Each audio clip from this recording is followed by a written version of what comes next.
नवीन Mishra LM study centre New Delhi में आप लोगों का स्वागत है। आज जो हमारी क्लास है वह भारत में बढ़ती बेरोजगारी दर पे, और यह बेरोजगारी दर किसी भी हम पॉलिटिकल पार्टी विशेष की चर्चा नहीं कर रहा हूँ, लेकिन जिस भी पॉलिटिकल पार्टीज की अभी वर्तमान में भारत में जो सरकारें हैं उनको ये समझना है कि जो बेरोजगारी दर है वह हर एक सेक्टर में है। आज हम देख रहे हैं कि प्राइवेट जॉब में भी लाखों करोड़ों के स्टूडेंट की भीड़ है और गवर्नमेंट जॉब में है ही। ये सब क्यों हो रहा है? ऐसा इसलिए हो रहा है कि हमारे भारत में पर ईयर लाखों करोड़ों स्टूडेंट्स पोस्ट ग्रेजुएट्स की डिग्री लेते हैं, ग्रेजुएशन पास करते हैं, फिर उसके बाद टेक्निकल का भी नॉलेज लेते हैं, फिर उसके बाद अभी हमारे जो यूपीएससी का जो रिजल्ट निकला है उसमें हम देख रहे हैं कि मिनिमम 80% जो सिलेक्टेड जो कैंडिडेट है वो कहीं ना कहीं इंजीनियरिंग बैकग्राउंड के हैं। वह इंजीनियरिंग छोड़ करके क्यों आए हैं? इसके कई सारे रीज़न हैं। उसमें से पहला रीज़न यह है कि उनका प्लेसमेंट अच्छा नहीं है या उन्हें जॉब नहीं मिल रहा है। ऐसा क्यों हो रहा है? ये हम नहीं कर रहा हूँ, ये सरकारी आंकड़ा है जो एनएसओ राष्ट्रीय सांख्यिकी कार्यालय जो भारत सरकार की जो ऑफिस है वह पहले 3 महीने पे भारत में बेरोजगारी दर की आंकड़े जारी करते थे।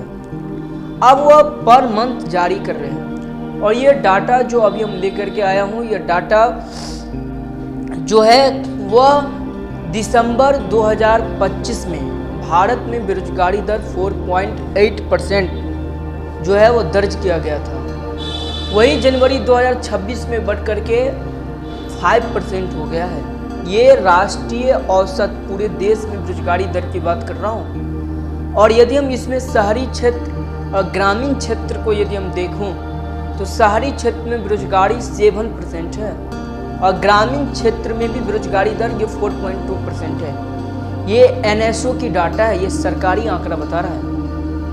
हम जानता हूँ कि लोग गांव छोड़ करके शहर आते हैं, किस लिए? रोजगार के लिए, और शहर में भी बेरोजगारी दर 7% है। ऐसा क्यों हो रहा है? ऐसा इसके कई सारे कारण हैं। सबसे पहला कारण है कि हमारी प्राइमरी एजुकेशन, हमारी जो प्राइमरी एजुकेशन है वो तो क्वालिटी उसमें है ही नहीं, और दूसरी है कि स्किल बेस्ड हमारा सिलेबस अभी तक नहीं हो सका है। जितनी भी सरकारें आती है, हम किसी पॉलिटिकल पार्टीज की बात नहीं कर रहा हूँ, उन्हें यह सोचना होगा कि जो हम पुराने सिलेबस पढ़ाते आ रहे हैं उसमें वो सिलेबस को हटा करके हमें स्किल बेस्ड नॉलेज पर फोकस करना होगा। और दूसरी ये बात है कि हमारी प्राइमरी एजुकेशन ही बहुत ख़राब है। प्राइमरी एजुकेशन हम खास करके सरकारी स्कूल में देखो किसी भी स्टेट विशेष की, तो वहाँ पे सरकारी स्कूल के इंफ्रास्ट्रक्चर भी कई ऐसा न्यूज में आता है कि कई स्कूल में इंफ्रास्ट्रक्चर जो के नाम पर बिल्डिंग तो है लेकिन स्टूडेंट उसमें एडमिशन लिए हैं, स्टूडेंट पर डे नहीं आते हैं, टीचर भी पर डे नहीं आते हैं। ये एक बहुत बड़ी भयावह समस्या क्रिएट करती है। इससे क्या होता है कि जो स्टूडेंट है उस स्टूडेंट के पास बेसिक नॉलेज का ही अभाव रहता है। उन्हें ना तो इंग्लिश का नॉलेज होता है, ना उन्हें बेसिक मैथमेटिक्स का कैलकुलेशन पता रहता है, ना बेसिक साइंस का पता रहता है। तब वो जा करके यदि किसी जॉब में जाते हैं, कंपनी में, किसी फैक्ट्री में, तो वो वहाँ पर भी स्किल बेस्ड जो उनका ट्रेनिंग होता है उसमें वो पिछड़ जाते हैं। क्यों? क्योंकि उनका बेसिक नॉलेज पता ही नहीं है, उसे इंग्लिश की नॉलेज पता ही नहीं है, उसे बेसिक कंप्यूटर की नॉलेज पता ही नहीं है, उसे बेसिक मैथमेटिक्स कैलकुलेशन पता ही नहीं है। इसलिए सबसे पहला तो हमारा प्राइमरी एजुकेशन में सुधार होना चाहिए। दूसरा, सरकार को ये लेना चाहिए कि आज जो युवा है, आज युवा फ्रस्ट्रेट का शिकार है, आज हमारे युवा नशा का शिकार है, आज हमारे युवा जो है वह परेशान है। किस लिए? तो रोजगार के लिए।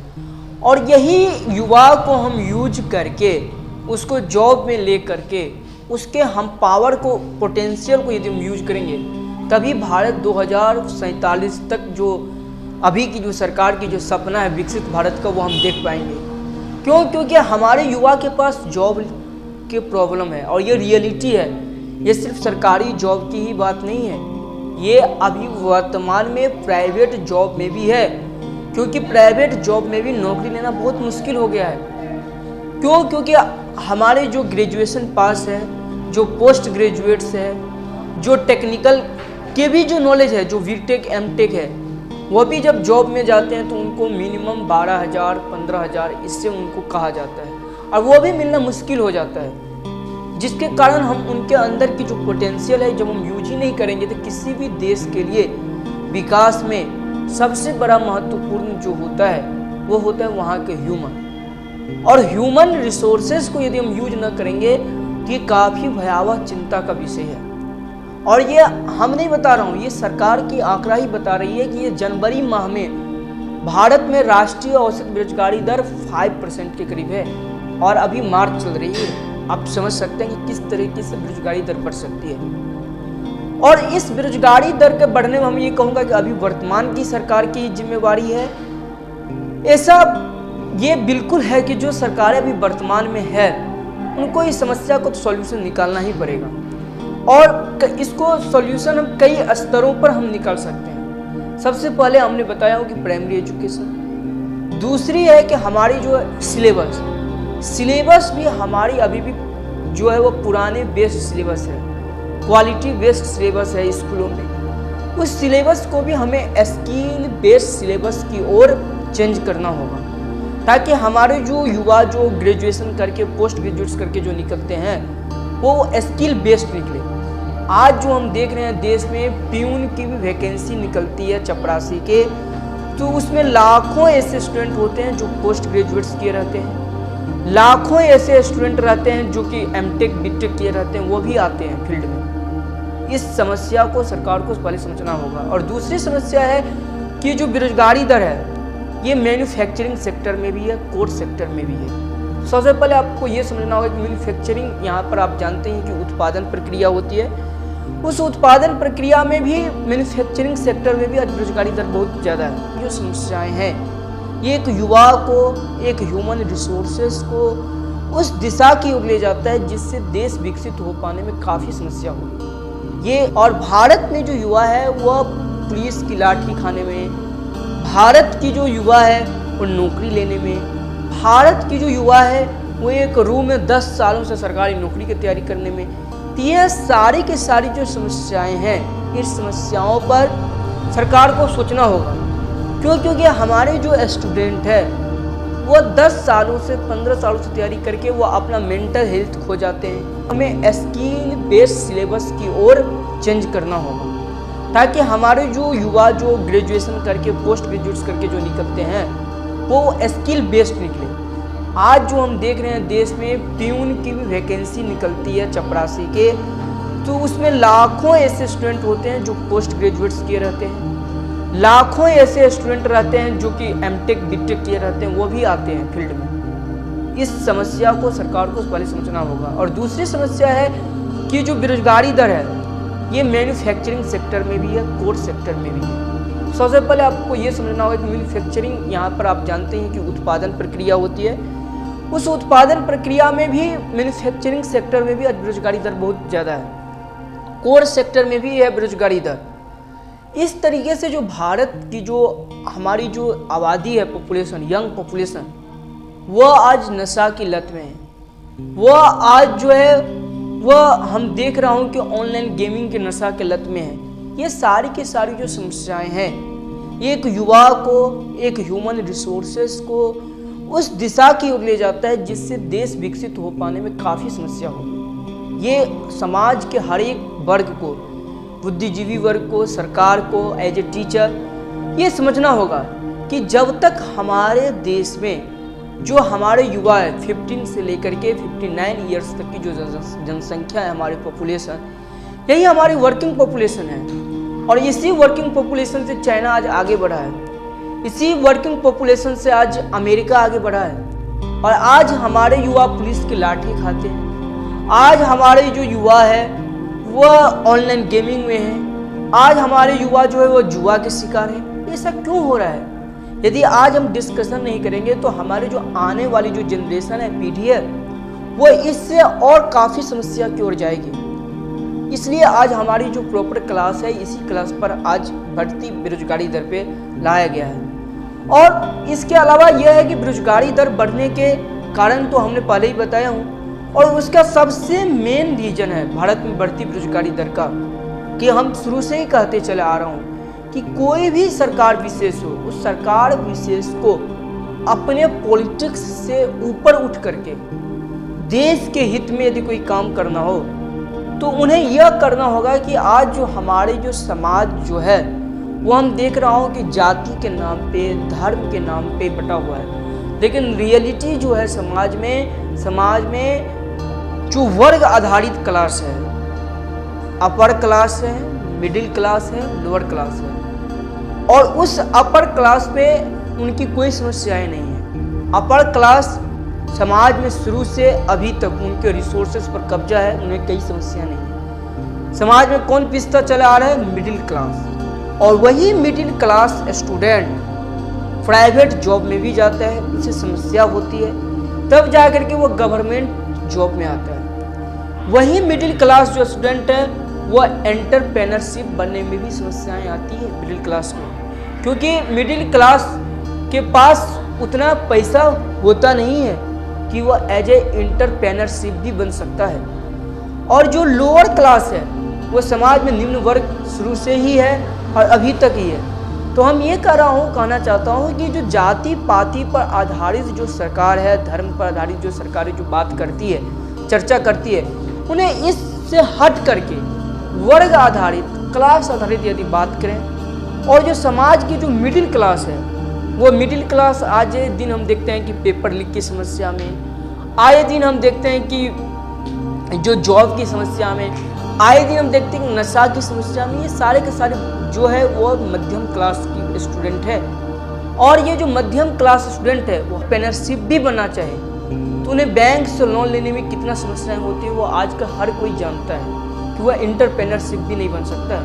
और एक मिडिल क्लास स्टूडेंट यदि पढ़ लिया हुआ है, यदि पढ़ करके यदि बीए किया है, पोस्ट ग्रेजुएट किया है, उसके बाद वह पकौड़ा का दुकान तले, चाय का दुकान करे, ये जो भी प्रॉब्लम बहुत बड़ी समस्या है। क्यों? क्योंकि हर किसी के माता पिता का आकांक्षा होती है कि हमारे बच्चे आगा बने, बेटर बने।